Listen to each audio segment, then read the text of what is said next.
It's that time again. Neural DSP has just dropped their brand new plugin in collaboration with Mesa Amps, the Mesa Mark II C+ Suite. If you've watched my channel at any point in time, you've probably seen me do a Neural DSP plugin demo at some point.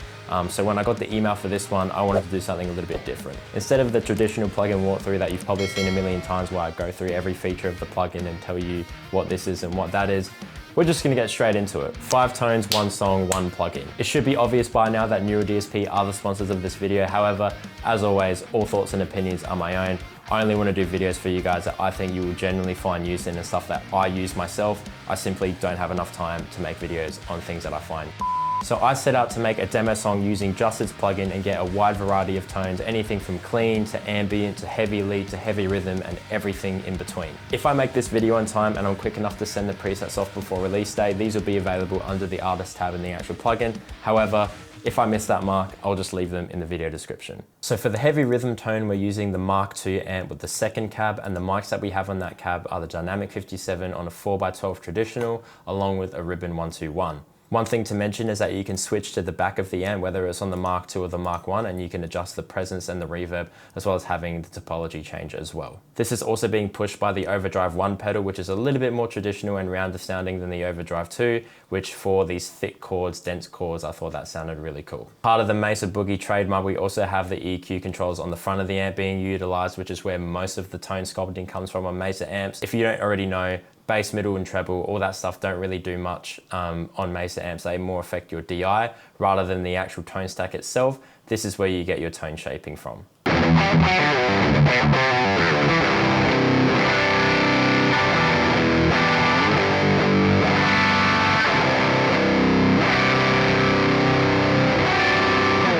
For the heavy lead tone, we're using the Mark II again, but instead we're using the first cab, and the mics that we have on this one are the Dynamic 421 and the Ribbon 160. So no 57 on this one, we're keeping it relatively round sounding, just to kind of make sure those frequencies aren't too harsh sounding, especially when you're playing all those lead notes. At the front of the amp, we have the compressor engaged, pretty heavy, just to make my playing a little bit more consistent. And again, we have the same overdrive, the Overdrive 1, with the tone dialed a little bit back and the level dialed a little bit back when compared to the heavy rhythm tone, because again, it's a lead tone. I don't want it to sound too harsh. We also have a slight bit of EQ going on, so just taking out some of that roundness around like 125 to 500 that you typically take out in a lead tone anyway, boosting some mid-range, cutting some kind of 4K shrillness, and then compensating by boosting up 8K ever so slightly. And then for the effects, we have a delay and a reverb. So for the delay, we have dual delay, which is really nice. Mixed relatively high. I'm getting a couple notes feeding back. And then on the reverb, the mix isn't that high, the decay is kind of the same, but I am cutting a lot of low and high end out of the reverb because I want that initial note to come through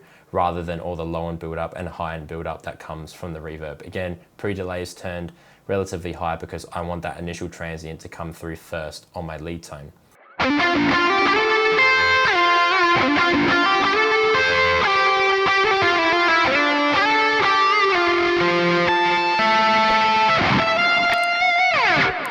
For the clean tone, I'm using the Mark I amp that's pretty much not being distorted at all with the first cab, and on this one we have the Dynamic 57 just as it is. Really simple, really neat, really tidy. We have the compressor engaged again with no overdrives on at all. The delay and reverb for this one are mixed in just a little bit harder, so we're getting more kind of stuff feeding back, and it's really feeding into that ambient kind of sound.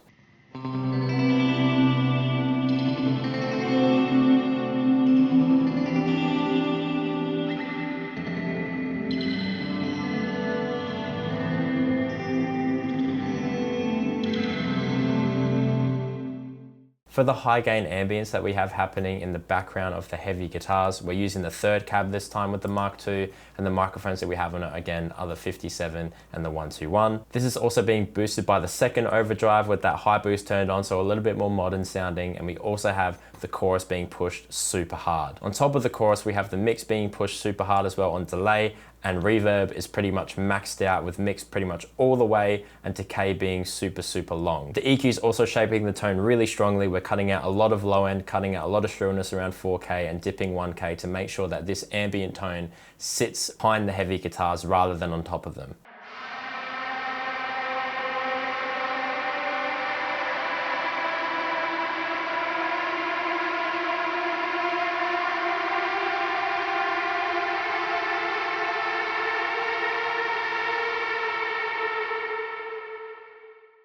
And then the last tone is a tone that I call the Artful Escape. It's named after the same game, which is a music game. If you guys haven't heard of it, I highly suggest you check it out. And when you hear the tone, you understand why I called it that. We've got a compressor, which is being pushed super hard and the level is being turned down low. So I'm just pretty much cleaning up my playing rather than boosting the signal. The chorus is being pushed as well, with the mix pretty much almost at 100%. On the cab, we're using just the 57 and the 414 blended together, so a more traditional mic setup. But then on the reverb, again, it's being pushed super hard with decay being maxed out as well, with delays being relatively strong as well on the dual delay.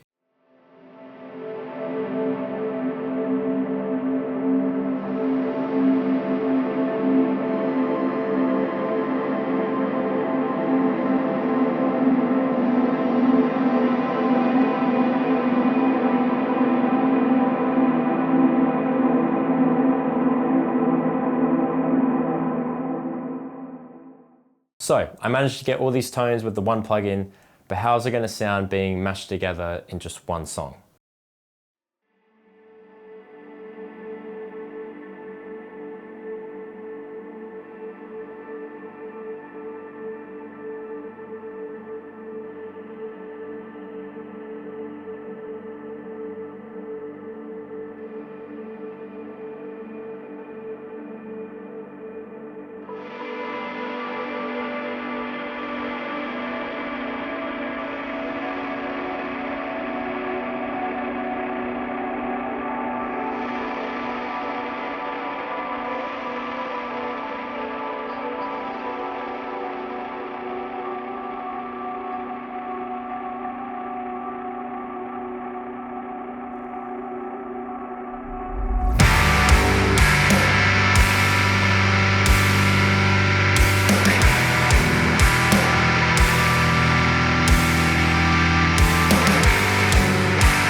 So there you have it, 5 tones, 1 plugin, 1 song. As always, if you guys liked the video at any point in time, please feel free to leave a like and a comment on anything you saw or heard. If you want to see more of this stuff, definitely think about subscribing. And if you want things like the tabs, stems, DIs, all that good stuff to the demo song, you can check that out all on my Patreon, as well as all my affiliate links and all the other ways you can support me. They'll be all down in the description below. Massive thank you to NeuroDSP and all the guys over there for letting me try this plugin early. Again, it's just another great plugin to add to my arsenal. Massive thank you to my Patreons, massive thank you to all of you for watching, but until next time, I'll catch you guys later. Thank you so much for watching. Ciao.